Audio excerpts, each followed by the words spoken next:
నిరుద్యోగ యువతకు ఉపాధి అవకాశాలు కల్పించే లక్ష్యంతో మెదక్ జిల్లా నర్సాపూర్లో మెగా జాబ్ మేళా నిర్వహించారు కాంగ్రెస్ పార్టీ అసెంబ్లీ నియోజకవర్గ ఇన్ఛార్జ్ ఆవుల రాజిరెడ్డి. ఈ జాబ్ మేళాకు ఉమ్మడి మెదక్ జిల్లాతో పాటు హైదరాబాద్ సమీపంలోని గ్రామాల నుంచి నిరుద్యోగ యువతీ యువకులు భారీగా తరలివచ్చారు.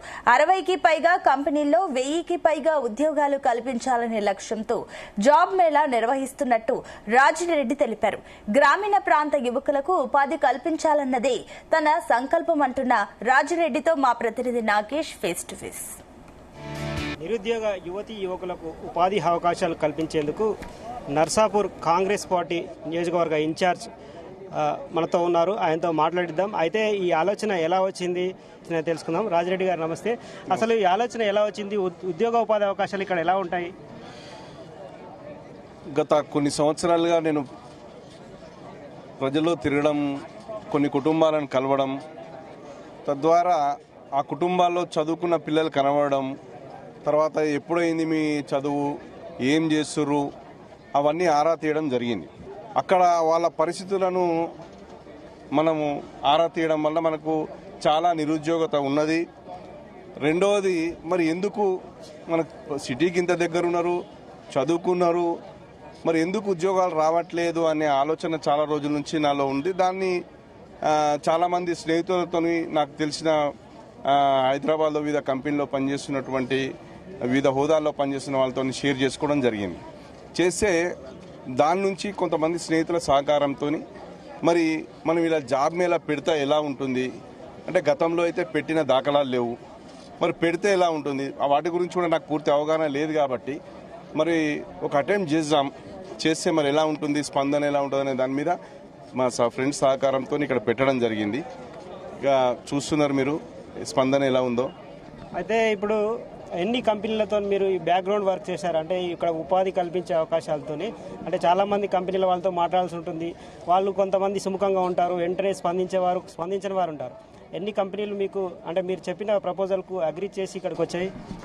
దాదాపు చాలా కంపెనీలతోనే నాకు నేను ప్రత్యక్షంగా కానీ పరోక్షంగా కానీ నా స్నేహితుల ద్వారా, పరిచయస్తుల ద్వారా చాలా అటెంప్ట్స్ చేయడం జరిగింది. దాంట్లో కొంతమంది గ్రామీణ ప్రాంతం కాబట్టి మరి లాజిస్టికల్ ప్రాబ్లమ్స్ దాని గురించి ఆలోచన చేసి కొంతమంది వెనకడిగి వేయడం జరిగింది. కొంతమంది నాకున్న ఉత్సాహము ప్లస్ నేను వాళ్ళని కన్విన్స్ చేసిన విధానము వాటి వలన, ప్లస్ నా ఫ్రెండ్స్ నాకు సహకారం చేసిన విధానం వలన చాలామంది కంపెనీలు రావడం, చాలా పెద్ద కంపెనీలు వచ్చినాయి. మీరు చూశారు, దాదాపు 60 పైచిలకు కంపెనీలు వచ్చాయి. మరి రిజిస్ట్రేషన్ ప్రాసెస్ కూడా స్టార్ట్ అయిపోయింది. మీరు ఇక్కడ వస్తున్న స్పందన కూడా గమనిస్తారు.